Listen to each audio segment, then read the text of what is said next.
What's up, race fans? My name's Owen, and welcome back to the Ben Fender podcast.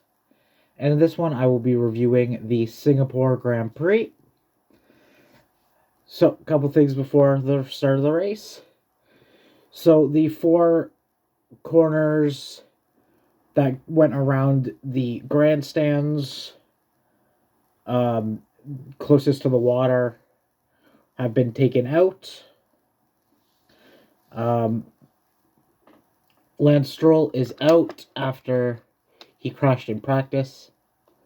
So he decided to just miss this race and recover. Hopefully he gets back soon. Same with Daniel Ricciardo, who's still out. And Liam Lawson is in still. Also, Zhou Guanyu has a pit lane start after he changed, I think, the gearbox. Or there was something he changed.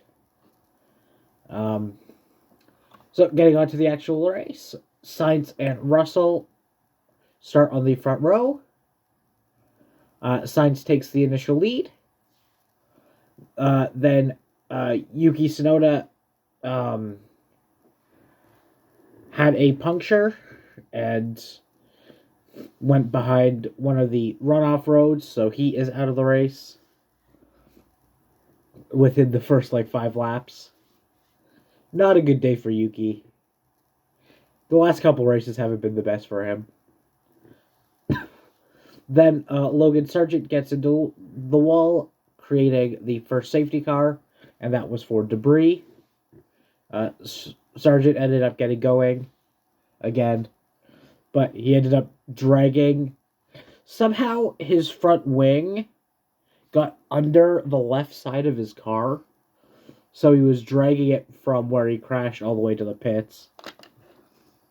Somehow there was no damage on his car, like the underneath of it, which shocks me. After that, Fernando Alonso got a 5-second time penalty for crossing the white pit lane line. So he was coming into the pits, and he locked up the brakes, and in doing so, he went over the line separating the track from the pit lane. So, and that's a penalty, I guess.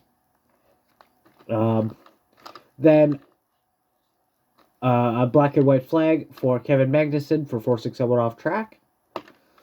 Then a while later, Magnussen goes wide and ends up dropping 5 places in one turn. Then Esteban Ocon is stopped on the track. That brought out the first virtual safety car, and Ocon is out of the race. Then a little bit later, Valtteri Bottas retired, so he is out.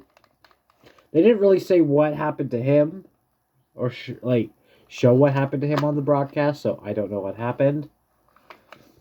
Then in the dying laps, as George Russell and Lewis Hamilton were catching Sainz and Norris just tapped the outside wall. He ended up getting going, but Russell was following him, and Russell hit the same wall a lot harder, and he ended up going off the track and hitting another wall. So Russell is out, and Carlos Sainz ends up winning the Singapore Grand Prix. So the top 10 were Sainz, Norris, Hamilton, then Leclerc, Verstappen, Gasly, Piastri, Perez, Lawson, and Magnussen. And this is the first points for the car Liam Lawson is driving this season, so good on him. And this also ended Red Bull's 15 race win streak. And I think this is one of the first times that Red Bull hasn't been on the podium this year. Let me quickly just double check that. Schedule and results. Yeah. Perez. Red Bull.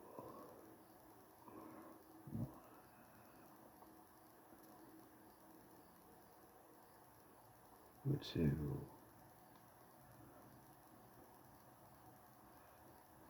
Yeah, this is the first race this year that a Red Bull has not been on the podium.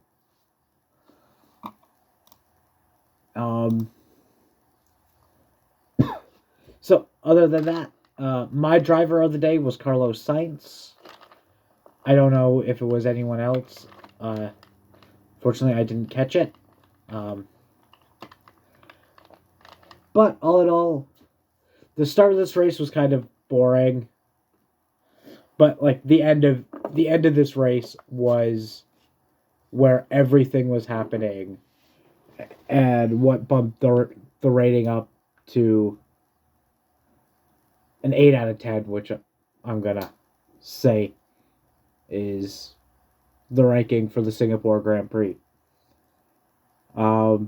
It was in like the dying 20 laps after Hamilton and Russell changed off the hards to the mediums and were charging back from, I think they dropped to like 5th and 6th from 2nd and 4th where they were, and they ended up both were in the top 5 on the last lap. So also Lewis Hamilton got the fastest lap, so he got an extra point. So that's going to be it for this review, guys. Thank you very much for watching. Please remember to like and subscribe, as well as go check out my other channels. One being my main of FanRide Tan, and the other one being a D&D one called Drunkards and Dumbasses. Please go check those two out. And join me next week when I review the Japanese Grand Prix from Suzuka. Thank you all for watching. Peace.